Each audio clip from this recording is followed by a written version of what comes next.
it's so good to see you in It's person, in real nice life. to meet you. Yeah, yeah. It's very nice to meet you. I'm excited. Yes, awesome. I'm excited too. Good. Yeah. All right. Well, let's jump right in. Yes. Okay, so tell me a little bit about yourself, Imani. What do you do? How did you get started doing this? Yes, yes. So I'm a licensed marriage and family therapist in the state of New York. Okay. I got started doing this. I want to say maybe about like 3, 4 years ago. I went to school to be a teacher, and then I realized I was like, I don't think I need to be teaching in a school setting. And so I was like, I definitely want to be able to teach and to help people, but I think it's just a little bit different. And so I went to school originally for elementary education. Then I took, after I graduated, took a year off to really kind of get more into what my purpose was, what my passion was. I'll talk about that a little bit later in regards to, just my own spiritual journey and stuff like that too. But I went to Hofstra University and I decided to go there for marriage and family therapy. I love, love, love talking about relationships. I've had my own ups and downs in relationships. And so it's an area that I'm really, really passionate about. So that's how I got started and doing what it is that I'm doing. Beautiful. I love it. And what about the faith element of it? Has that always been something that you've incorporated from the start or? Well, it wasn't something that I incorporated from the start, but it's always played a very intricate role in my life.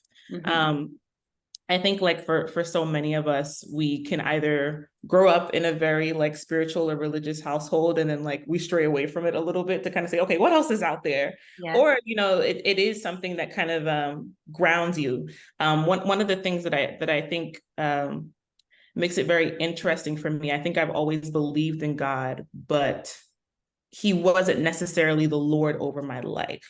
Mm. So I think that's kind of like the subtle difference there. And Yeah. so I didn't start my career kind of incorporating my faith into it. It was kind of something that I kind of pushed to the side because in Yeah. my life I was pushing it to the side. Yeah. But the more that I was studying in my internship, studying a lot of these different things in school, going through my own personal struggles, seeing what other people are going through and what they're dealing with, it Mhm. seems like that was always kind of like the missing piece a lot of the times. Like what is that faith that really grounds you in the midst of the unhealthy relationship, in the midst of, the fear of abandonment, rejection, like all these different things.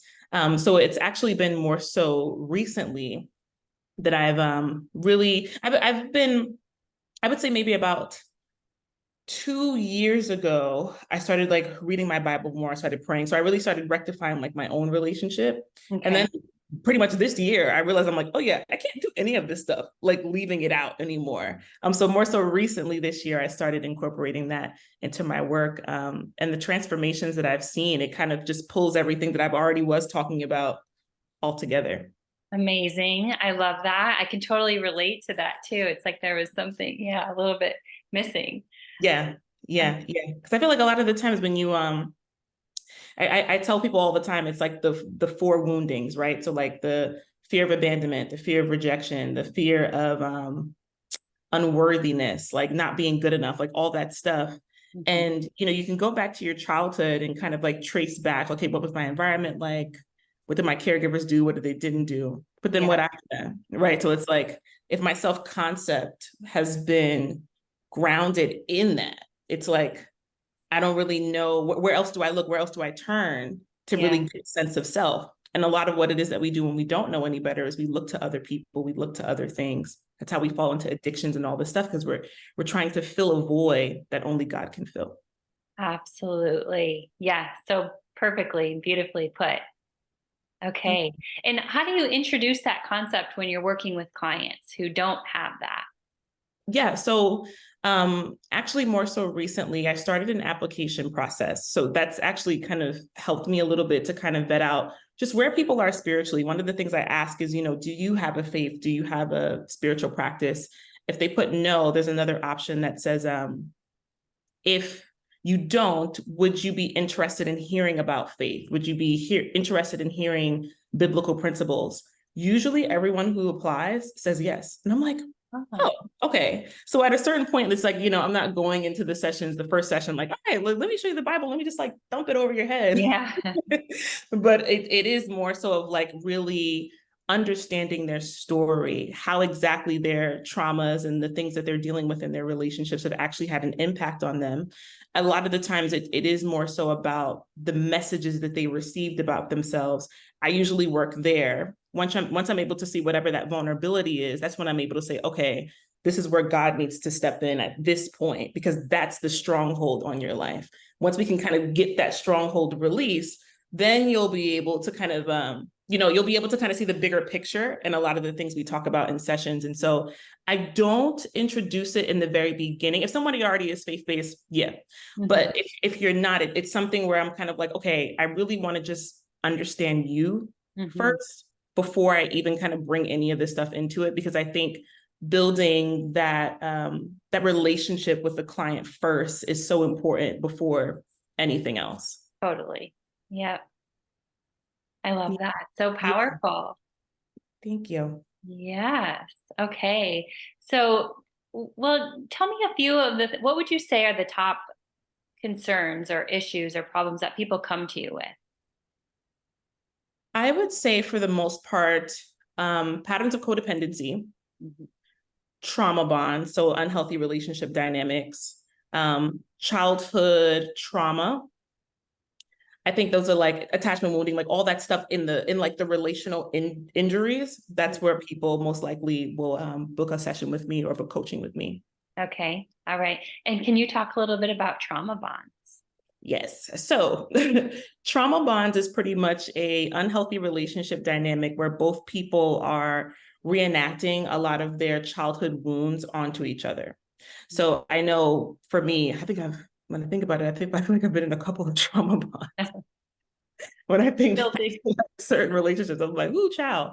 So I'll use myself as an example. I think I've always struggled from like my early formative years with a fear of abandonment.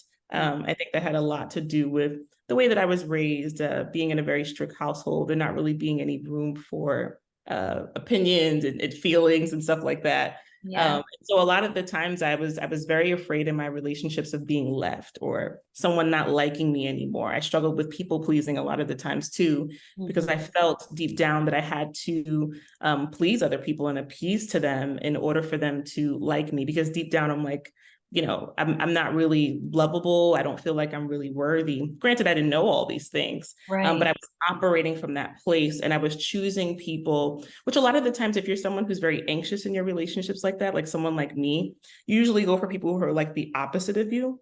So people who are very avoidant. And subconsciously, in a way, I thought that these people were very calm, cool, and collective. They kind of presented themselves as people who had it all together. They didn't really have any needs. But I think for me, I kind of looked at them like, wow, like this can finally be like the parent that I've always wanted, that's going to like cater to me and just do whatever it is that I want them to do. And usually if you're ever in that type of dynamic, that's not how it works. The person just ends up triggering you the whole time because they also have their own attachment wounding where they're not really emotionally available. And granted, it's like, if you're someone who's very anxious, you're also not emotionally available either. It just looks two completely different ways when someone's coping with it in an anxious way versus when someone is coping with it in a very avoidant way. And so trauma bonds is pretty much kind of like you guys kind of just triggering each other throughout the whole entire relationship. And it has more to do with an insecurity, a wound that you're trying to heal through the other person rather than taking that wounding, bringing it to God. Yes. Okay. And what are your tips if someone's listening to this and they're like, oh, that sounds a little familiar? Yeah. So I think the first step is, we have to look at the practical aspect of it. So I would highly recommend working with a therapist or a coach that specializes in attachment wounding and relational injuries.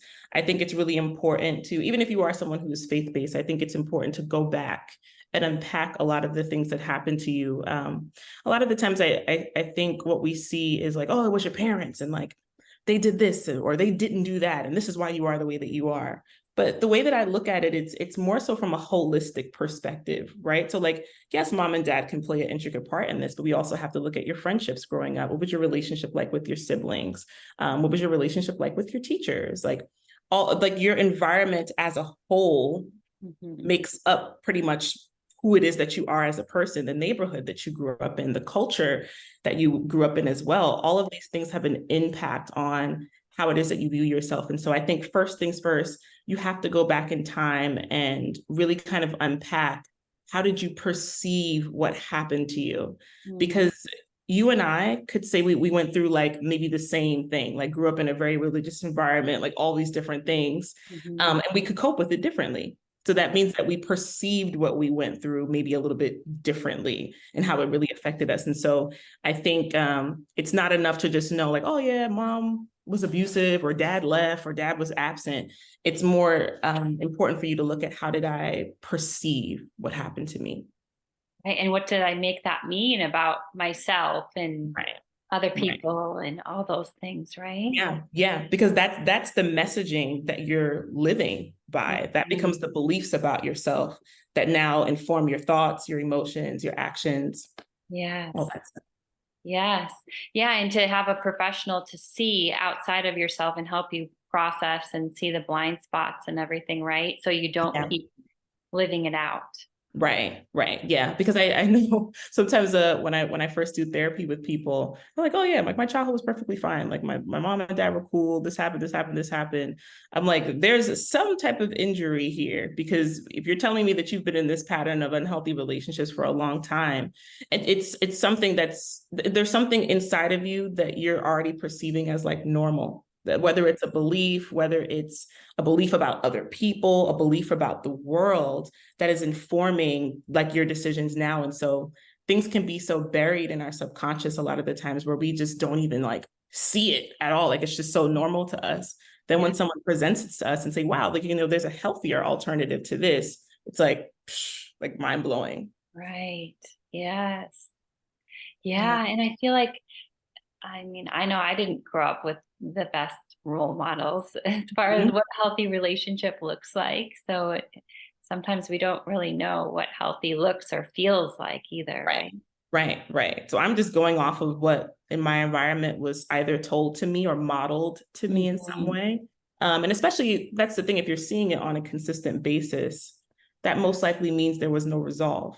So you didn't have someone to say, hey, like mom and dad, like fighting like this, or like, the chaos that's happening in your household, like that's not cool. Like, let me take you in and actually show you what this is. I think a lot of the times, Dr. Gabor Mate talks about this a lot. It's not having the resolve, it's not having the repair.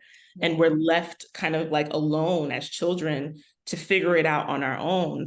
We can't do that because we don't have past experiences and stuff like that. And so I think it's very interesting how all of us seem to have these struggles at very vulnerable ages, at vulnerable stages in our lives, where we are kind of powerless to our circumstances.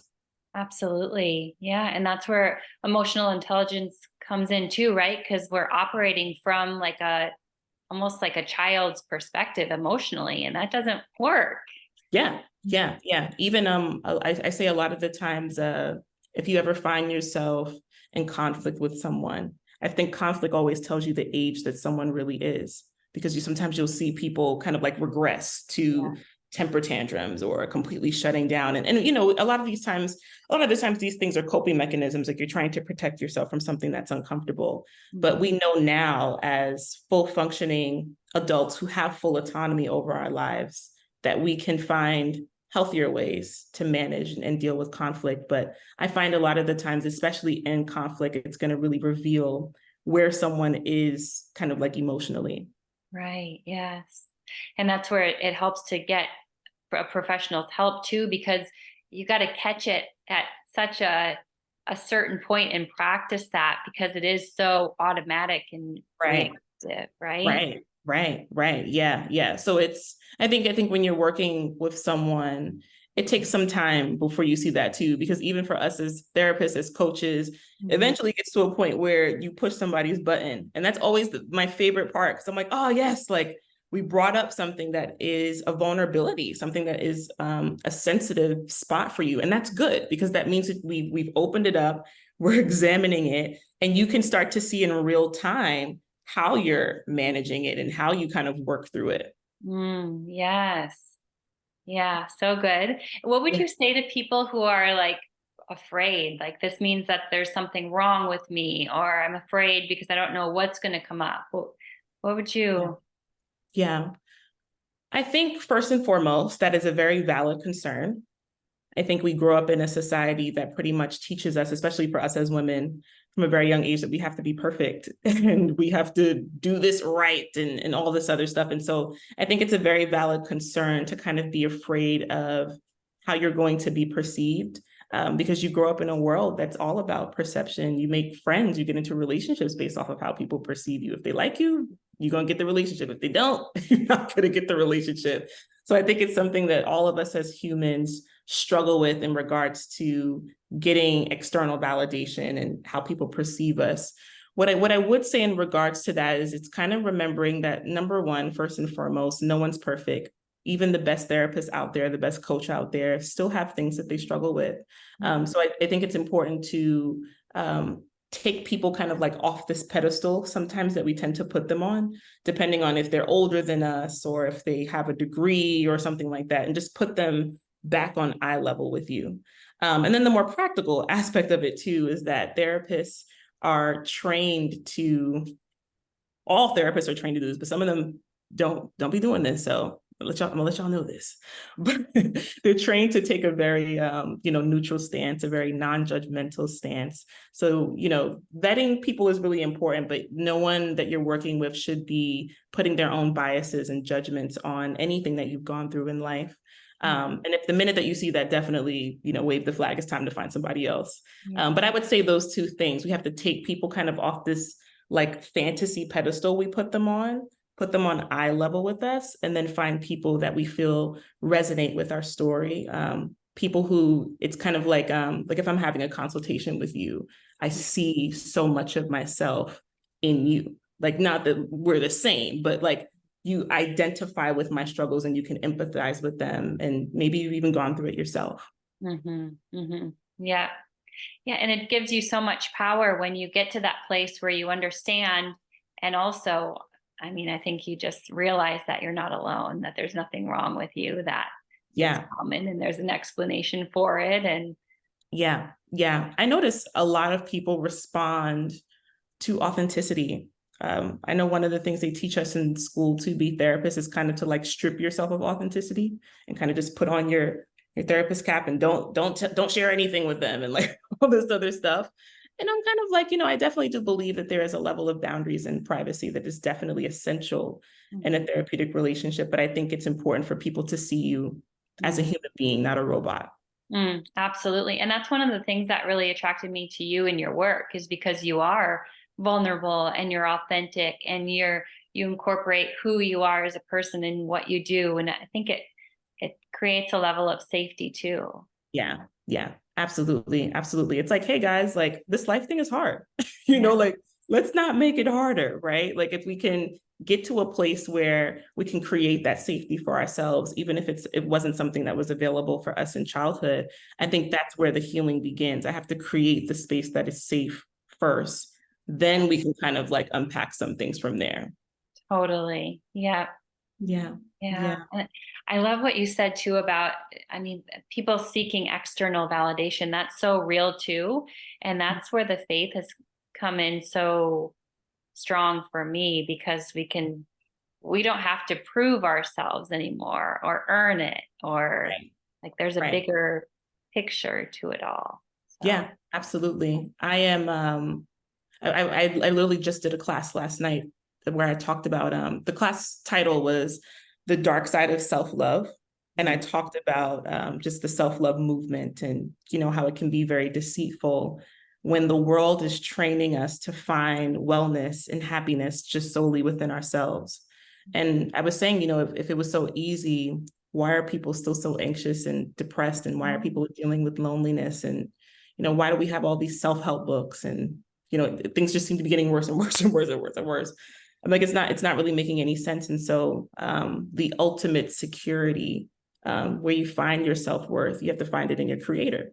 If you're disconnected from your creator, it's kind of like trying to use an iPhone and never plugging it in the charger. It's like after a while, it's going to be useless until you plug it back into its source. recharges itself up and then you can use it again. It's the same thing with us. We are the creation. And so we have to go back to our creator to find out, okay, why did you put me here? Like, Yeah. what's my purpose? What am I meant to fulfill? And I find a lot of the times when people get in touch with that, less tolerance for unhealthy relationships, less tolerance for Wow. trauma bonds, because it's like, I don't have time really to deal with nonsense when I know that I have a deeper meaning to my life outside of just a relationship with someone else. Mm-hmm. It's like you have a vision, like you can kind of tune out what's no longer in alignment with that. Yeah, yeah. I call it nonsense. Like, Nonsense. Okay. Yeah, appropriate. I can just, no, because there are still going to be people that you meet and stuff and you connect with where, it seems like maybe it aligns in the beginning, but then it doesn't. I think when you know what your purpose is, the difference is that you don't stay in it for too long. I'm not here for years and years and years trying to get this other person to change and come on board with my purpose. It's more so of like, all right, either you're going to get it together or you're not. Like, if you don't, I wish you absolutely nothing but the best. But I'm going to go get what God has for me because God knows what's best for me. And he's never going to give me second best or half of something, And I think that also has to do with actually believing that God is good. I think that's where we struggle a lot of the times too, believing that he is going to supply and he is going to come through. I think that's every believer's struggle. Yeah. And that we can have the love that we really want and that feels good, right? Mm-hmm. It's possible. It's possible. I mean, just even look at Jesus and his sacrifice. Like, that is the ultimate love. And that only happened 2,000 years ago. I'm like, I don't think that was that long ago when you think about it. And so I think when I was just saying this to someone in my class yesterday, when you really understand the magnitude of Christ's sacrifice for you, and the fact that he paid a debt that he didn't owe just for you, just for humanity in general, it really changes things. I learned that whole story when I was younger, and it's like, oh, this sounds great, right? Like I have a logical understanding of it, but I didn't have there wasn't meaning that I assigned to it until I got much older and I was experiencing certain things. Yeah, it didn't really like sink Yeah, in. yeah, You'd yeah. experience it. Mm-hmm. Exactly. Yeah, Okay. yeah. Yeah, because we're humans too, and to what we were talking about earlier, the emotions, like the emotions are going to come up. We're going to experience those things, and if we're not connected to God, or it's easy to let that guide our life and get confused and overwhelmed. Yeah, yeah. It's you're looking for things that are limited. You're looking for your self-worth in things that won't ever really give you something that sustains you. Like, you think about the nature of God, he's everlasting, he is limitless, and he doesn't change. That's what we all are doing, right? You get into a relationship with someone and they're like everything in the beginning, and you're trying to make them the God. You're like, okay, well, I hope this person stays the same. They're going to meet all my needs. They make me happy. This is the thing that's going to ground me. And that's just not how it works, because even you can meet someone who's like awesome. They're not going to be the same person that you meet, a year later or 2 years later. They're going to be different. They're going to grow. I don't even think that we should want people to stay the same. But God never, ever, ever, ever changes. And that's like a firm foundation where, okay, I know that this is never going to like get taken away from me. Like, his love is never going to get taken away from me. I'm never going to be kind of like, oh, I don't really know. Yes, we're tempted and we go through things, but God himself doesn't change. And I think that's where all of us need to put our sense of self-worth in that. Absolutely. Yes. Yeah. Okay. So I have two different questions. So after that initial honeymoon period wears off in dating, and then we start to see the real person, can you talk a little bit about that? Like, where should we hold our standards high and not settle, but also have realistic expectations that we're all human and there's room for growth for everyone? Does that make sense? Yeah, yeah. So I think what it is that you're saying is kind of like, how do I discern kind of like natural things that happen in relationships versus like graduating from the honeymoon phase into kind of like, all right, we're used to each other at this point. Yeah. Versus when there are things that are so polarizing to where this relationship is not going to work Yeah. anymore. So I think it's I think about it like this, like, you know, we all have like our checklists, right? We all have like our standards and our boundaries and all these things that we need someone to do in order to make us happy. Yeah. And I think having standards and boundaries is something that's really, really important. I think what we see at large is a lack of that. Mhm. So I think having standards and boundaries is really, really important because these things are going to guide the decisions in your life. And they're also, I think about boundaries as things that kind of like describe who it is that you are, describe the way that you would like to be treated in relationships. And so when you first meet someone, a lot of the times you're not really meeting them. You're gonna meet like the person that they want to be. And so they're gonna, it's kind of like when you go on an interview, like you're not gonna tell them that, yeah, you know, sometimes I'll be strolling in here 5 minutes late. You know? You're like, yeah, I'm on time. I do this, I do this, I do that. Then when you start getting comfortable, you start showing your true self. And so I think it's important to remember that when you first meet someone in the very beginning, even when you're first in a relationship with them, you still don't really know them. And the beautiful part about it is that you guys are taking this chance getting to know each other. I think before you get into a relationship with someone, you definitely need to know the things that they value. You definitely need to know what they serve or the life that they're living, all that stuff. Yeah. But inevitably, kind of getting a little bit back into what you mentioned, people are human. People are going to make mistakes. People are going to do things that we don't like. People are going to do things that make us angry, make us upset. And I think this is where the spiritual aspect comes in again. You get discernment has to come in Yeah. because now I have to discern, okay, like, is this a part of this person's like nature? Is this a part of their character? Is this something that they're bringing to God in prayer? Is this something that they're more so kind of like the Lord of their lives? Their feelings are the Lord of their lives. I think when we try to just work off of boundaries and standards alone, we miss out on discernment. Discernment helps us to see the thing behind the thing. It helps us to recognize, okay, is this like a wolf in sheep's clothing? I know so many women who have met this person. They were absolutely amazing. Even in the very beginning, they were like getting showered with all this stuff, right? And then like a couple of weeks later or a couple of months later, the person kind of like does an entire 180 on them. And so this is why I think being open to receiving the gift of discernment is being able to receive the gift of the Holy Spirit. And we all have access to the gift, but it's the same thing. When somebody gives you a gift, you have to accept it. Yeah. You don't accept it, or if you're not really doing things to kind of nurture receiving that gift, being prepared for that gift, that's how we sometimes end up in situations where we feel very bamboozled. So I think it's a little bit of both, being able to recognize what your standards and boundaries are, and then also being able to discern in the beginning and also down the line if this is the person that God really has for you, even through the trials and the tribulations and the ups and downs of the relationship. Yeah. Okay. All right. That's really helpful. And being able to trust yourself too, that, yeah, Yeah, yeah, component of it. yeah, Yeah. yeah, absolutely. And do you have anything else? Talk a little bit more about how you help people find their purpose and how that relates to relationships. Yeah. So this is always kind of tricky because I think that purpose and meaning for your life really is only tied to your creator. Like, I wish I could just be like, hey, God, what? Like, you can just call, right? And call a number like, what's my purpose? Okay, thanks. Hang up. I think one of the things that I start off with is, what are the things that you're passionate about?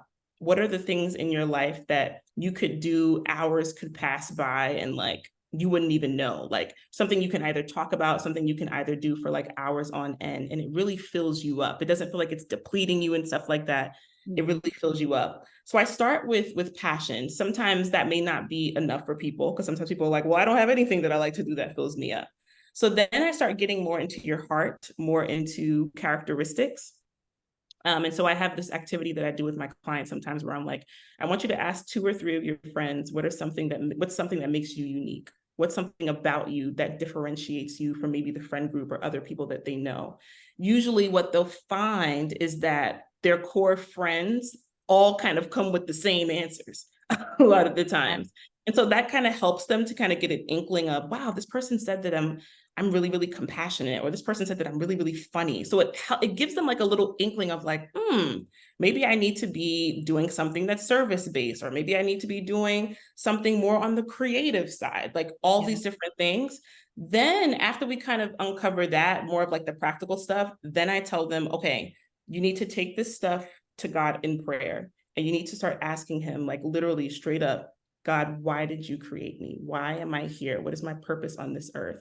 And being able Wow. to kind of consecrate yourself for that. I tell them a lot of the times, be very conscious of what it is that you're consuming. Because it's a lot of the times we want God to come in and we want his voice to be very loud and clear. And sometimes God is speaking to us, but we're so distracted that we don't even realize that he's talking to us. Well, I know for me, when I was listening to like a whole bunch of like hip hop, rap, and like just not that all hip hop and rap is wrong, Mhm. but just a lot of music that was profane and stuff like that. When I was following a lot of different things, even on social media, that was just, once again, nonsense, nonsense, nonsense. It's kind of like trying to invite someone into your home and your house is dirty. Like, I don't think anyone is gonna invite someone over and you got clothes everywhere, you got cups and all this other stuff everywhere. It's like you want to straighten up first and then invite them over. Yeah. I think that's the same thing when we talk about our relationship with God and finding out what our purpose is. First, you have to invite him into your space. You have to invite him into your life. So that way you can hear him. Because Yeah. it's like, if I got all this other stuff going on, he could be talking to me, but I don't even have the space. I haven't created any room.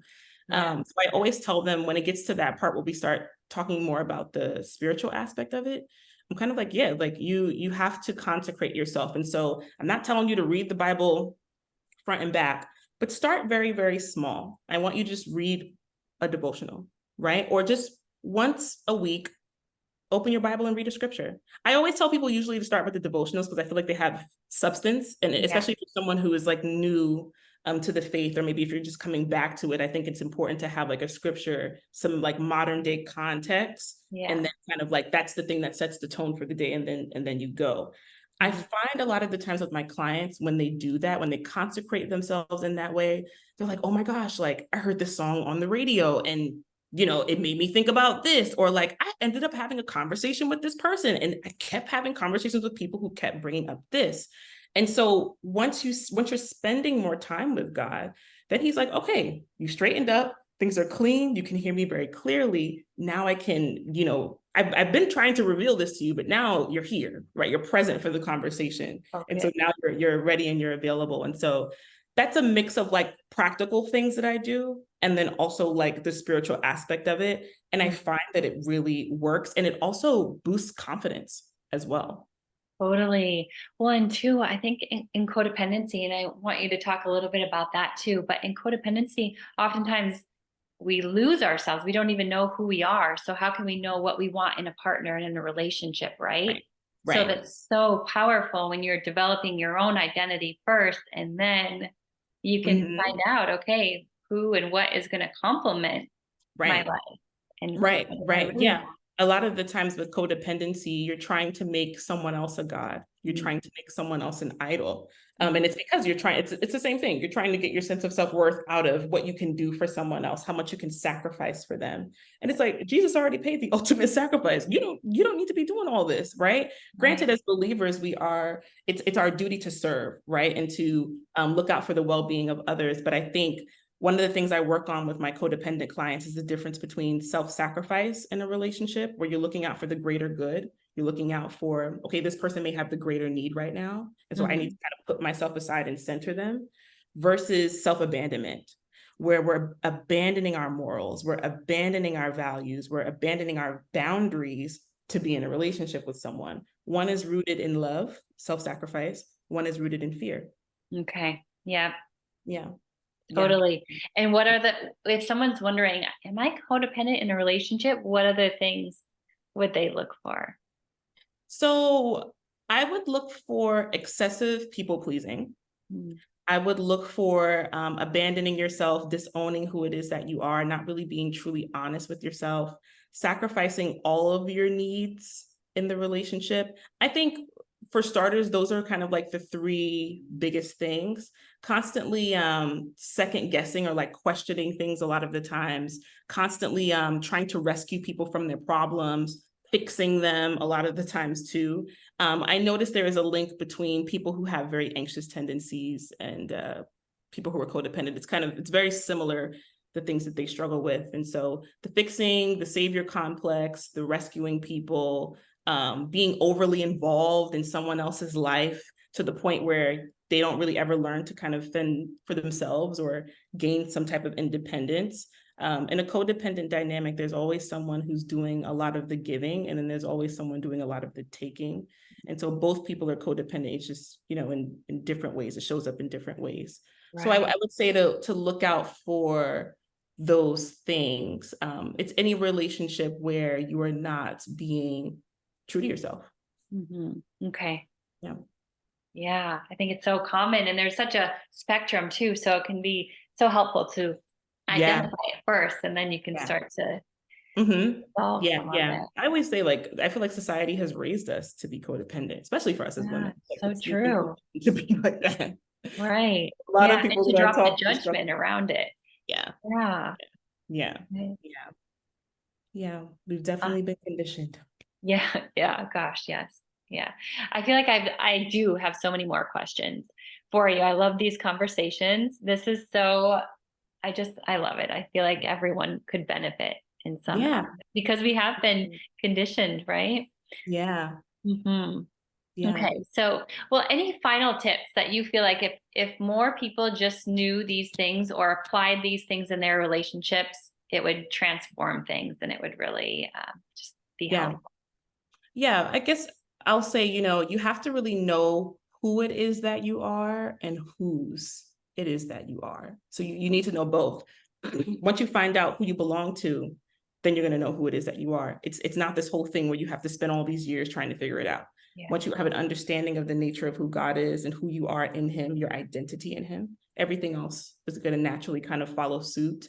I think another thing I would say too is being able to recognize that all of us have so much more power than we think. And we are getting into relationships, giving gems away, giving away gifts that God has given us. Especially, I know for me, I'm a giver, right? But I was doing it recklessly. Where I think God is like, okay, you're a giver, but you need to do this with boundaries, girl. We need you to do it with boundaries. So I think it's being able to put ourselves back into a position of power, especially for us as women, even though we've been conditioned to kind of do all these things so that people can choose us. It's about us doing the choosing. And I'm not saying that you need to get down on one knee and start proposing to people. No, what I am saying is that when someone is showing interest in you, that's all it is, interest. That doesn't mean that they are going to be the one. It doesn't mean that you guys are going to ride off into the sunset. But someone expressing a desire to connect with you, it's just that. One of the things that's so important when we're connecting with people, as wonderful as people can be, we don't live in a world where everyone has the same intentions. Everyone has the same heart. And so I think a lot of the time, sometimes we can be very naive in regards to that. And so this is why it's so important to put yourself in the position where you're doing the choosing, because just because you're asking me out on a date or just because you think that I'm beautiful, that doesn't mean that now we can ride off into the sunset together. I need to actually assess I need to vet out if you are actually going to be the person that matches me, right? The person that is going to be the person that God actually wants me to be with. And so I think when you really kind of make sure that relationship with God is intact, all of your other relationships will start to fall in line. Absolutely. So good. So good. Yes.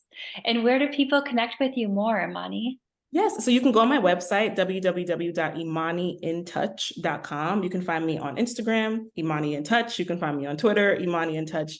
You'll see all of my offers and my services and everything and stuff that I do, my classes and everything on there. I have a practical community, and then I also have a practical and faith-based community as well. So you'll see all that stuff on my website. Awesome. Thank you so much. Yeah, you're welcome.